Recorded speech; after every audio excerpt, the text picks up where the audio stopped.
Hi YouTube, we're here again. We want to do a review, and you're going to think I'm nuts, on the Syma S107. This little, $16 helicopter. We got this thing 2 or 3 Christmases ago, and we were just doing a video about the Inductrix. Really fun new quad. It's been out for 1.5 or 2 years anyway, but I just got that. This thing I've had, crashed, replaced, lots of different parts. Amazingly, you can actually still get parts for this thing, I believe. But I finally had the battery die on me to where it just wouldn't take off and go more than about 2 inches off the ground. So if you've got one of these and you think, you know what, I don't want to spend another 16 bucks, which you're kind of nuts, just buy another one if you really care. If you're like me and you just can't fathom having another one of these stupid remotes lying around, then fix it. And what I did to fix it was I took off the front, cut the positive and negative lead off of the battery, dispose of it properly, and I soldered on one of these 1S connectors, and you can see I got a little hot glue there because these have a tendency to want to yank off. And then it will receive a 1S, also known as a 3.7 volt, 150 milliamp, 25C battery from Horizon Hobby. Or if you prefer, while you're ordering your connectors from Hobby King, then you can just go ahead and order this size, which is a Turnigy Nanotech, 160 milliamp, 25 through 40C. And they also sell those in a 130 milliamp size. They're all 1S, just make sure you don't get some weird end. This one here is 130 compared to the 160 compared to the 150. So I'm just gonna let you do your own internal math in your brain and figure out which one's the best value. These cost me less than $1, or excuse me, a little over $1, like $1.20, maybe $1.70, and then this thing's like $5, I think. So they may have them on sale. Who knows? Either way, I'm gonna go ahead and fly with the Horizon Hobby one today. They also sell those in 60 milliamp sizes, which are really nice if you happen to have an Inum. And you see that little extension cord I got coming off of there? That little extension cord will allow you to use just a conventional battery as opposed to their ridiculous, whatever, 35 milliamp hour battery, which is super small. And then you can actually fly. You just gotta move your battery to different positions on the plane so you can keep the center of gravity so that it flies in a high alpha, so you can, fly it inside your living room still. So sorry about that total sidetrack there, guys. We're gonna fly this real quick and just show you how it works. Flight times are still pretty good. I'm looking at, between a couple and 7 minutes, depending on the quality of the battery. And it's believe me, it's all about the battery. This actually has a power switch, so you can do this in either order, but it's always a good idea, rule of thumb, to have your radio on first, or your transmitter in this case. And I just put a little zip tie around where the battery had been, and I had to take and drill a hole on this to move this whole thing forward. So it does look a little bit different. I did take the light out of the nose just because when I had it open, I said I'll just go ahead and move it a little bit. And then all you got to do is just plug this in. And you're probably thinking, gosh, that's a lot of extra work. Well, it's really not that much extra work because now it actually flies. And I do not charge the batteries in there. I just take them out. So here goes nothing, guys. And this thing flies really good. It's easy to fly. It's nothing like flying the Inductrix. But it'll sit there and more or less fly itself if you get the throttle position correct. And it'll go up and down. It's got a little bit of authority there.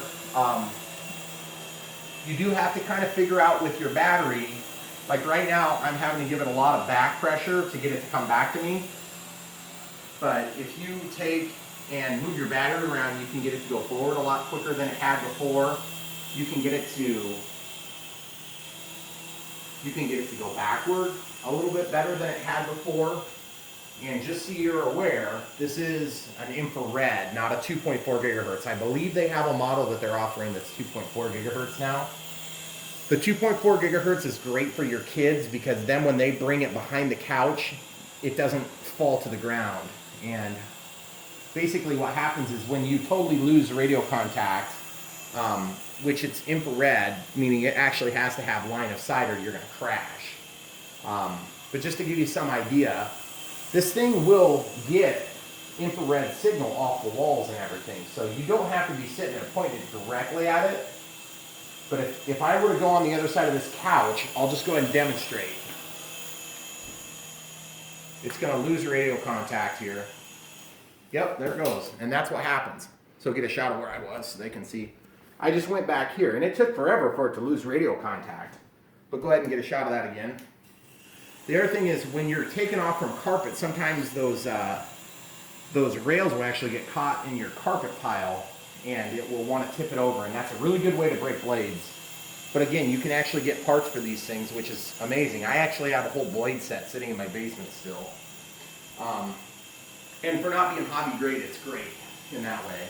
And just like with the Inductrix,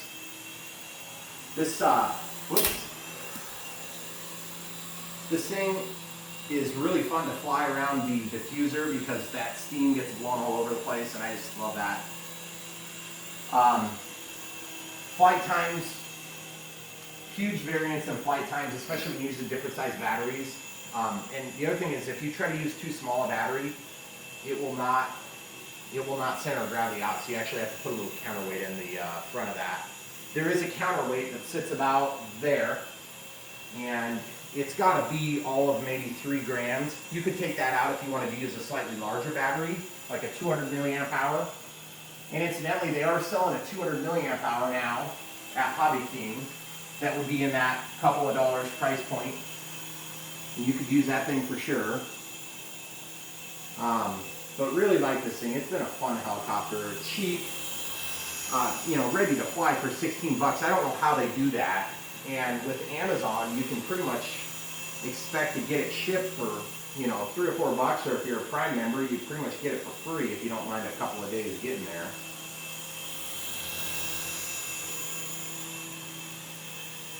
And my son will fly the Inductrix, and then I'll fly this thing, and we have a really good time doing that. So basically, when your stick position gets most of the way to the top of the throw, you can pretty much assume you're going to run out of battery. But this thing doesn't run out of battery with the low voltage warning like the Inductrix. It'll just go and go and go and go, and eventually there'll be so little thrust that you'll be at the ground. So you don't have to worry about some sort of a nonsensical fall to the ground like with Horizon Hobbies product there on the Inductrix.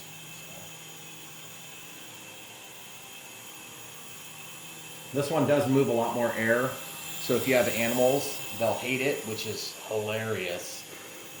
We don't actually have any animals right now. We just have children now, so they're also very annoyed by it occasionally, especially the littlest ones. So